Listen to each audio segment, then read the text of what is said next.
So, without further ado, I am honored to introduce FOSI's founder and CEO, Stephen Balkam. Enjoy your day.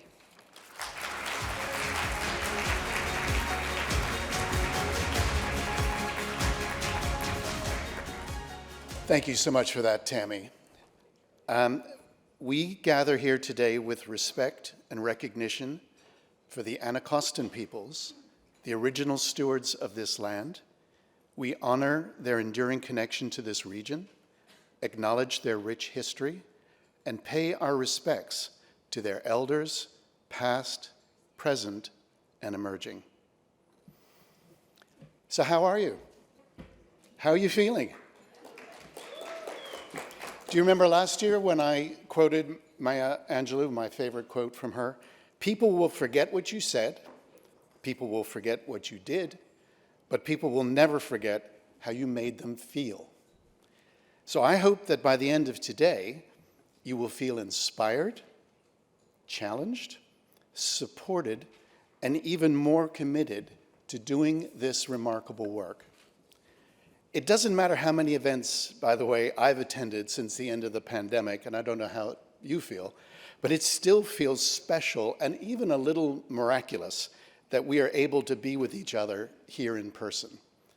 And we hope to share this excitement and connection with those of you watching from all around the world on our live stream. I'd like to add my welcome to you all at this rather auspicious time.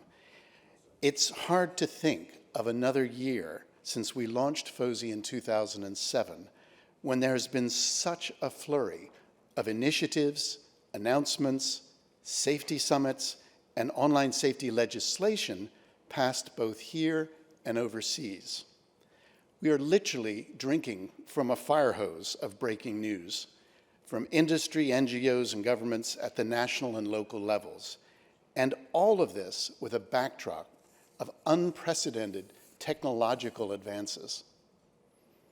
At the recent AI Safety Summit in Bletchley Park, the UK's Secretary of State at the Department of Science, Innovation and Technology, Michelle Donnellan, who of course will be with us later today, said that the launch of ChatGPT this time last year was a Sputnik moment in humanity's history. Sputnik, of course, launched by the Russians in 1957, was the first man-made satellite ever to orbit the Earth. Fearing it would be left behind by its Cold War adversary, the US launched its own space program and just 12 years later landed a man on the moon.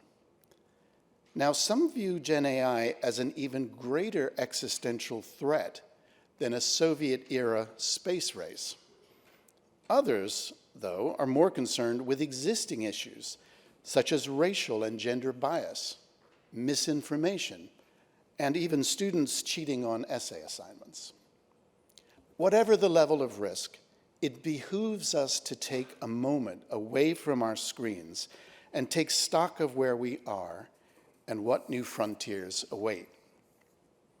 And we've designed today's conference to do just that, to give you a chance to see and hear what the state of online safety looks like, and to consider and reflect upon what lies ahead. Not surprisingly, throughout the day, we will be looking at the impact and the rapid rise of Gen AI, and the impact that it has had and will continue to have on young people, their parents, teachers, and ultimately all of us, including, by the way, my Uber driver yesterday, who just brought it up kind of randomly. Everybody is talking about it.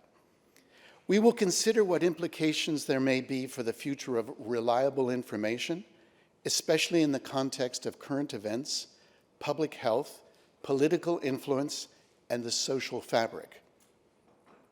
But can we meet this watershed moment with humility and learn the lessons of two earlier eras, the emergence of the World Wide Web in the mid-90s and the rise of Web 2.0 and social media in the mid-2000s?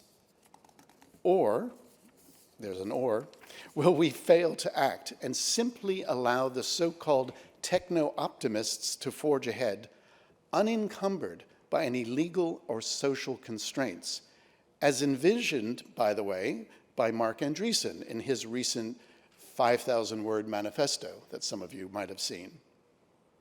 I hope that by facilitating this gathering today and the many other events that we have hosted both here and abroad, we will continue to work towards some common ground that will allow many voices to be heard and diverse opinions to be raised. I encourage you all, including those watching online, to really listen to each other and take in what you've heard, and only then offer your opinion or make your point. Active listening creates a safe space for us all to speak and be heard. We have so much to learn from each other, particularly from those who have traveled great distances to be here today. As Tammy said, part of FOSI's mission is to convene, to bring together the top thinkers and practitioners in government, industry, academia, and the nonprofit space. I can't think of a more critical time to be gathering around our theme, New Frontiers in Online Safety. The topics we will discuss, the challenges we will face, and the opportunities we will explore here today will form the basis of our collective work for months and years to come. I feel privileged to be part of this wonderful community, and I'm delighted and honored that you are here to do this work and to share this load.